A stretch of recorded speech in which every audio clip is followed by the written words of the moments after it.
abona abantu bagira impumuro mbi mu gitsina bahora basohoramo ibintu by'umweru bimeze ukuntu bifatiriye ukuntu uwo muntu uzamubwira ngo fata amazi ngo ucishe imbere mu gitsina gusa bizabirangiye imbere mu gitsina cyiwe yakojeje mu rutoki azamuramo ibintu by'umweru bisa nabi cyangwa amazi imisi avuye mu mihango akazamuramo ibintu by'umweru n'umutuku bivangavanze wagira ngo ni iki bisa nabi binahuka nabi cyane.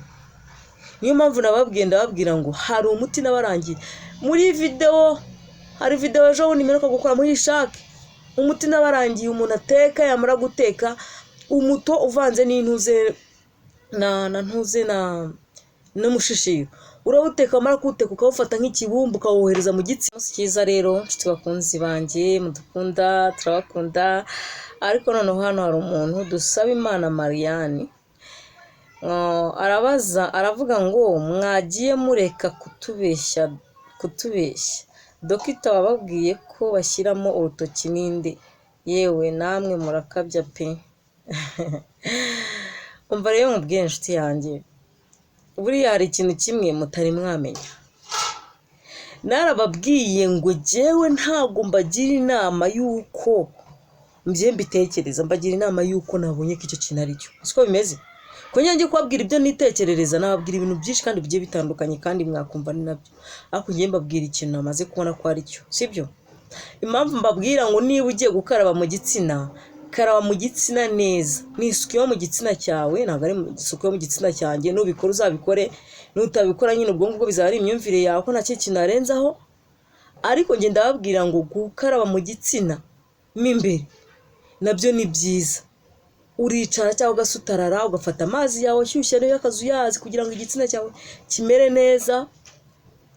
Noneho byangombwa ukawashyizemo na wa munyu mara mbabwira. Noneho warangiza ugakaraba neza mu mayasha buri hari ahantu hagira umwanda. Mujye munahatsirita haba n'umwanda w'imbyiro.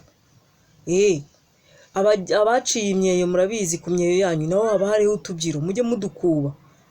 Hejuru munuze inyuma ku myeyo ahagana ku ruhande ku myeyo yanyu habaho imbyiro, mujye muhakuba.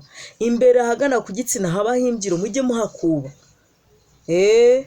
Ngo ni dogiteri se ni igiki si umuntu nkatwe?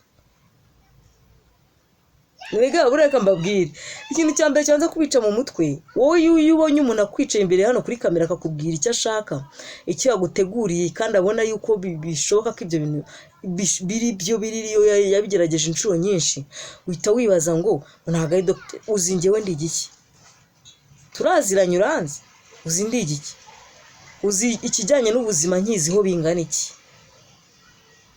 Jya ubanza utekereze kuri icyo mbere yuko wumva ko ugomba gushidikanya ku byo tukubwiye. Ikindi kandi impamvu tuba tukubwiye ibyo ngibyo, jya ubanza ubikore. Nubona utabishoboye umenye ngo wenda cyangwa se nubona bikugizeho ingaruka umenye vute umva uzanyandikiye comment ntuke, cyangwa se unashake nimero yanjye ntuke, cyangwa se unashake n'ubundi buryo wampanishamo. Ariko ibintu ndi kukubwira bari ukuri 100%. Mu gitsina rero hariho abantu cyakora wenda nanone sinanamurenganya uyu nguyu wabajije gutya, kubera ko hariho abantu batagira impumuro mbi mu gitsina. Nzababwira n'ubwoko bw'abo bantu batajya bagira impumuro mbi mu gitsina. Hakaba nayo udafite ubushobozi bwo gukoramo ngo woze, uwo mutuvura ibintu byinshi cyane unavanamo impumuro mbi mu gitsina. Niyo uyivanyemo reka nkubwire wenda we Mariane, niba ari Mariane wenda utarasobanukiwe ibyo bintu ndi kukubwira, uwo muti uzawukoresha n'uvanamo bwa mbere uzawushyire ku mazuru uzumva impumuro mbi biriho. Ibivuye hehe? Mu gitsina. Uzareba ibintu biba byibumbiyeho bivuye hehe? Mu gitsina. Bivuze ngo rero mukarabe neza mu gitsina, mukozemo n'utwo dutoki twanyu muwe mwaciye inzara. Apana abakobwa mamwa cyangwa abagore basongoye inzara zigera hirya. Uwo ntiyakoramo. Yakoramo gute? Uwo ntiyagukarisa, yagukarisa ate? Wakumva uburyohe se? Kwakumva ibyara bigushinga? Niyo mpamvu bavuga ko inzara nta suku nta keza kazo. Niba unankurikiye ukaba uzifite ntabwo nkubujije kuzitunga, ariko nta keza kazo. Kandi nawe ubijanishije wabyumva. Ntabwo wakarisa umugabo wawe ngo yumve ngo araryohewe, ngo umukoreho yumve ngo araryohewe. Wapi? Ntiwakorakora umuntu ngo yumve santima z'intoki. Wapi? Kandi burya mu ntoki habamo santima, habamo habamo akantu, hari ukuntu umuntu agukoraho ugahita wumva ibintu birarangiye mu muri wowe nyine, se wumva ugiye mu yindi mudu kubera icyo uyijyamo. Uko yazira intoki ziwe ziba zorohereye ukuntu, uko azi gukoraho kumva ni sawa, ariko ntabwo azagukozaho ziriya nzara uzamwumve, ntabwo bibaho. Niyo mpamvu rero mu gitsina ntabwo nzakubwira ngo gishamo izo nzara, ntabwo bikunda.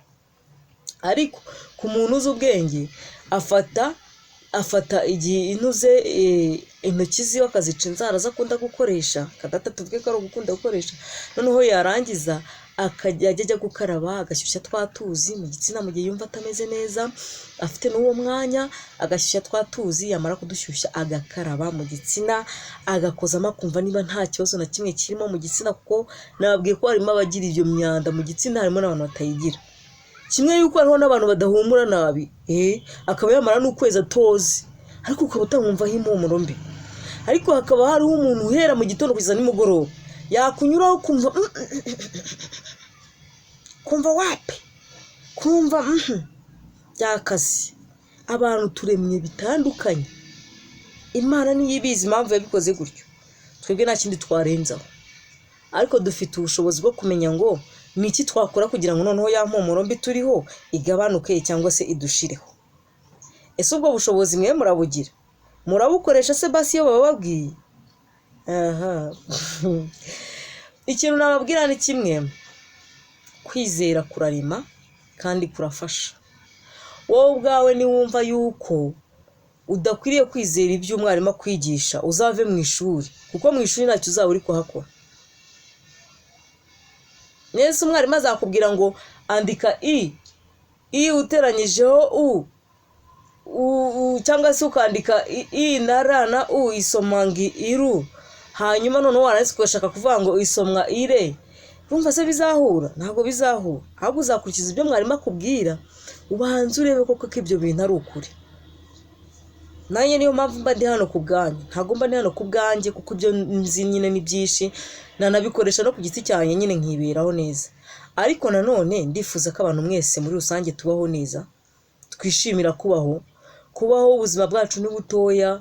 Uyu munsi umuntu arabyuka ari muzima, mu kanya ukajya kumva ngo yewe runaka runaka amaze kwitaba Imana, cyo gushyingura ukumirwa.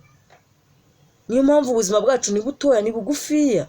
Reka tububemo neza rero, mu gihe twabayeho tuzakibaho neza, tukibemo dusenga, tukibeho dufasha bagenzi bacu. Icyo ushoboye kimufasha, icyo udashoboye ubwo nyine nuko nubwo Imana izakikurenganyiriza, ariko basi byibura tubeho muri ubwo buryo. Twishime, tunezerwe kuko twabayeho kandi dufite icyo dufashije bagenzi bacu. Niyo mpamvu nanjye mbabwira ngo mbafasha ibingibi nshoboye. Nawe icyo ushoboye nawe ujye ukimbwira kuri za nkishimira. Nawe niyo nateye comment igihe wiranshimisha, nkavuga ati ko biri kose uyu muntu afite ikintu ndabuyeho, kandi nakunya nakigisha nkumva ko hari icyo gifashije rubanda nyamwinshi.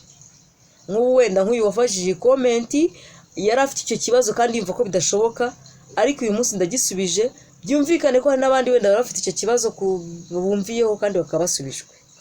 Ndagushimiye rero wowe wabajije ino comment yawe, ikabigize abantu benshi isobanurira, ikabigize n'abifasha. Imana ikomeze guha umugisha ndetse n'abandi muri rusange.